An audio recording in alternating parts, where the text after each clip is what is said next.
Saudara Wakil Ketua Tim Kampanye Nasional TKN Prabowo Gibran Habibur Rahman menanggapi pernyataan Komite HAM PBB Bresweli Ndiaye di Jenewa, Swiss terkait netralitas Presiden Joko Widodo di Pilpres 2024 lalu.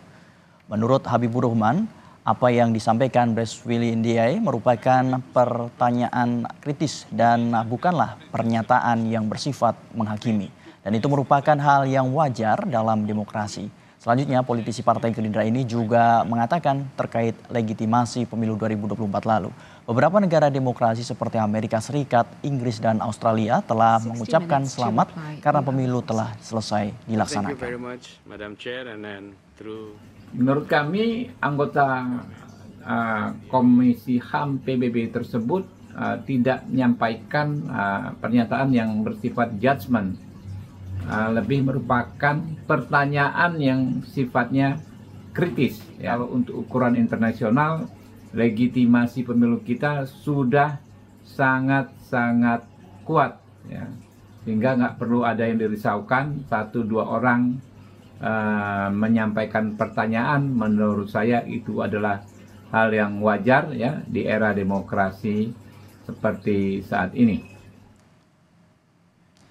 Sementara itu, Wakil Deputi Hukum TPN Ganjar Mahfud Firman Jaya Daily menilai pernyataan anggota Komite HAM PBB menunjukkan kepedulian dunia internasional terhadap Indonesia. Ia juga mengatakan hal itu sekaligus menunjukkan berkurangnya legitimasi pemilihan umum di Indonesia. Terlebih, isu dugaan kecurangan dalam pemilu telah lebih dulu disuarakan di tanah air.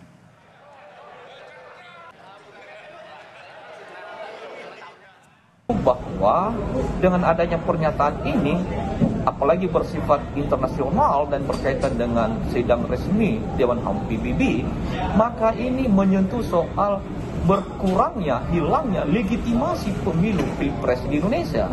Semakin menumbuhkan atau semakin meningkatkan kehilangan kepercayaan dunia internasional terhadap penyelenggaraan pemilu.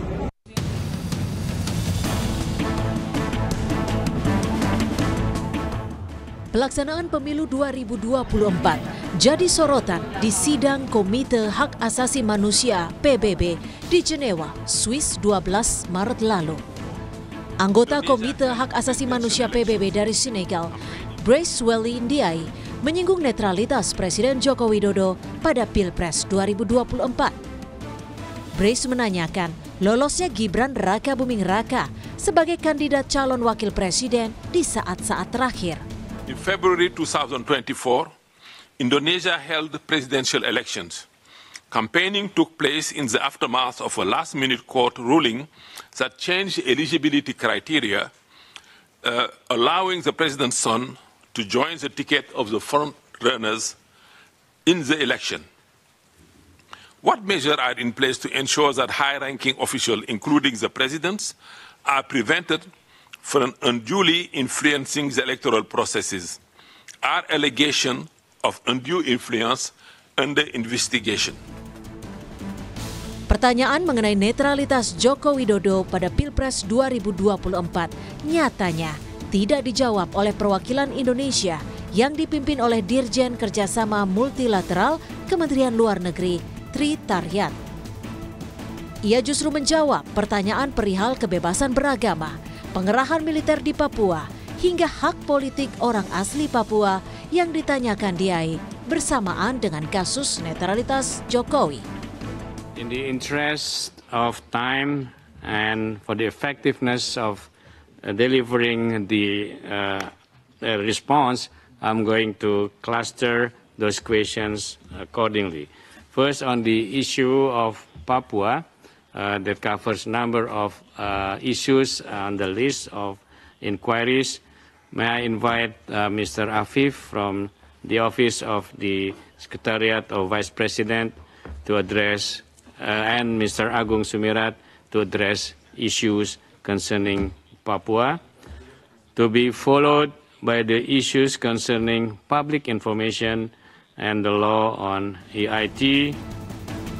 Pertanyaan yang disampaikan anggota Komite Hak Asasi Manusia PBB 12 Maret lalu tentu bukan tanpa alasan. Dan di tanah air, rencana membawa dugaan kecurangan pemilu melalui hak angket DPR ataupun ke MK juga tengah dipersiapkan.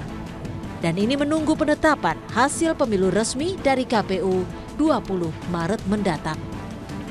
Tim Liputan, Kompas TV.